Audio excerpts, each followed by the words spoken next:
तीन बहनों की लालची भाभी। करिश्मा, रेशमा और मनीषा तीन बहनें हैं। उनका एक भाई भी है, मयंक। मयंक अपनी बहनों को बहुत प्यार करता है, लेकिन मयंक की पत्नी सविता इस मामले में मयंक से बिल्कुल ही अलग है। वो अपनी ननदों का जितना बुरा कर सकती है उतना बुरा करती ही रहती है और अपनी ननदों पर हुक्म भी चलाती है। करिश्मा, करिश्मा, तुमने अभी तक नाश्ता नहीं बनाया? तुम्हारे भैया को ऑफिस जाने में देर हो रही है।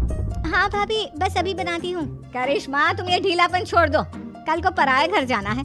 वहाँ अगर तुम इस तरह से काम करोगी तो लोग क्या कहेंगे कि माँ ने और भाभी ने कुछ सिखाया नहीं। और तुम्हारी दोनों बहनें कहाँ हैं? रेशमा मार्केट गई है और मनीषा सो रही है। क्या? सुबह के 8 बज रहे हैं और ये महारानी अभी भी सो रही है? ये कहते हुए सविता अपनी सास दुर्गा देवी के पास जाती है। माँ जी, देख रही हो अपनी बेटियों के तौर तरीके? क्या हुआ बहू, कर दिया मेरी बेटियों ने? अरे एक तो अभी अभी उठकर किचन में गई है, दूसरी सुबह सुबह बाहर चली गई और तीसरी अभी तक सो रही है। क्या करूं मैं इन तीनों का, मैं तो परेशान हो गई हूँ। जा जाकर उठा उसे और रेशमा से मैं बात करती हूँ। सविता सीधा मनीषा के कमरे में जाती है और उससे कहती है, महारानी जल्दी उठो, सूरज सर पर आ गया है। भाभी थोड़ी देर और सोने दो ना, मैं रात को लेट सोई थी। वो क्या ना, यूनिट टेस्ट चल रहे हैं। शराफत से उठती है या नहीं, या फिर पानी की भरी बाल्टी डालूं तेरे ऊपर? नहीं नहीं भाभी, मुझे बिस्तर में नहीं नहाना, उठती हूँ मैं। मनीषा जल्दी से उठकर बाथरूम में चली जाती है। सभी आराम से बैठकर नाश्ता कर रहे होते कि तभी रेशमा बाजार से हाथ में सामान लिए आ जाती है। रेशमा को देखते ही सविता उस पर बरस पड़ती है। लो, आ गई महारानी। ऐसा भी क्या सामान लाना था जो सुबह आंख मलते ही बाजार की तरफ रवाना हो गई? आप तो चीख रही थी कि घर का सारा सामान मुझे ही लाना पड़ता है, घर में किसी को भी किसी काम से कोई लेना देना नहीं है। अब मैं बाजार जाकर सामान ले आई तो आपको इस बात से भी तकलीफ हो रही है? देख रही हो माँ जी, अपनी बेटी की जुबान कैंची से भी तेज चलती है। और मयंक, आप तो कुछ कहेंगे नहीं अपनी लाडली बहन को? रेशमा, अपनी भाभी से ऐसे बात नहीं करते। चलो माफी मांगो। भैया, मैं क्यों माफी मांगू? आप भाभी से बोलिए ना कि हम पर कम हुक्म चलाया करे। हम इस घर की बेटियां हैं और आपकी पत्नी की ननद है, नौकरानी नहीं। लो कर लो बात। इनकी भलाई के लिए कुछ भी बोलो तो इन्हें बुरा लग जाता है। इस घर में यही इज्जत है मेरी। देख लो माँ जी, आपकी बेटी किस लहजे में मुझसे बात कर रही है। सविता वहाँ से चली जाती है। मयंक को बहुत गुस्सा आता है, वो भी वहाँ से चला जाता है। फिर करिश्मा रेशमा को समझाती है, रेशमा, तुम्हें भाभी से माफी मांग लेनी चाहिए थी ना। लेकिन दीदी, मैंने कुछ किया ही नहीं, तो मैं माफी क्यों मांगू?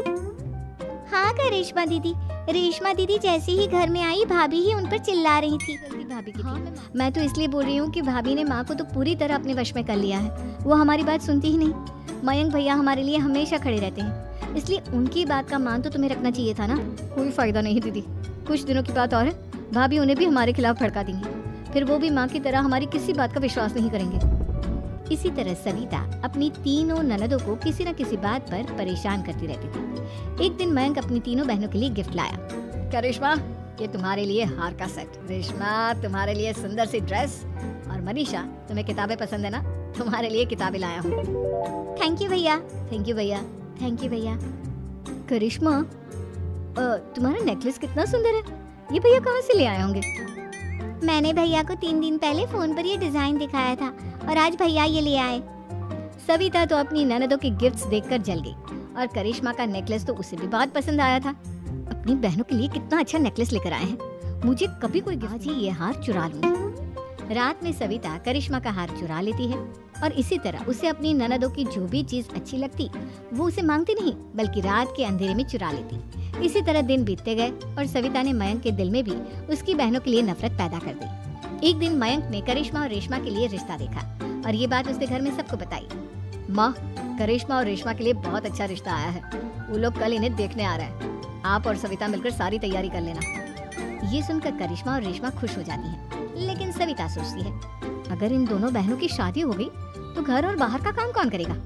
मनीषा तो एक नंबर की कामचोर है, उससे तो किसी बात की उम्मीद लगाना ही बेकार है। मुझे इस शादी को रोकना होगा। अगले दिन सभी लड़के वालों के स्वागत की तैयारी करने में लगे होते हैं। तभी मयंक अपनी बहनों से आकर कहता है, तैयार हो गई तुम दोनों?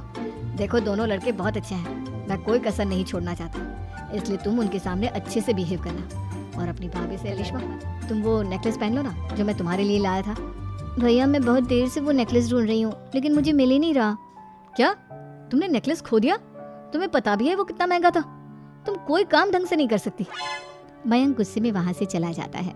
थोड़ी देर बाद लड़के वाले भी आ जाते हैं। वो दोनों बहनों को पसंद कर लेते हैं और रिश्ता पक्का हो जाता है। लेकिन सविता के दिमाग में तो कुछ और ही खिचड़ी पक रही थी। वो पंडित जी के पास करिश्मा की कुंडली लेकर जाती है और उन्हें पैसे देकर करिश्मा की कुंडली बदलवा देती है। जब लड़के वालों के पास करिश्मा की कुंडली जाती है तो वो दुर्गा को फोन करते हैं। बहन जी, हमने करिश्मा की कुंडली अपने पंडित जी को दिखाई थी। आपकी बेटी की कुंडली नहीं बल्कि दोषों का पिटारा है। देखिए, मैं और मेरे पति इन सब बातों में बहुत विश्वास करते हैं, इसलिए हम आपकी बेटी से अपने बेटे की शादी नहीं करा सकते। इस तरह करिश्मा का रिश्ता टूट जाता है और सभी घर वालों को बहुत दुख होता है। अब कविता सोचती है, करिश्मा का तो रिश्ता टूट गया, अब रेशमा का भी रिश्ता तोड़ना है। क्या करूं क्या करूं?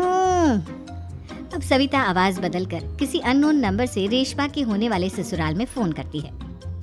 हेलो, मैं कौन हूँ कौन नहीं ये आपके लिए जानना जरूरी नहीं।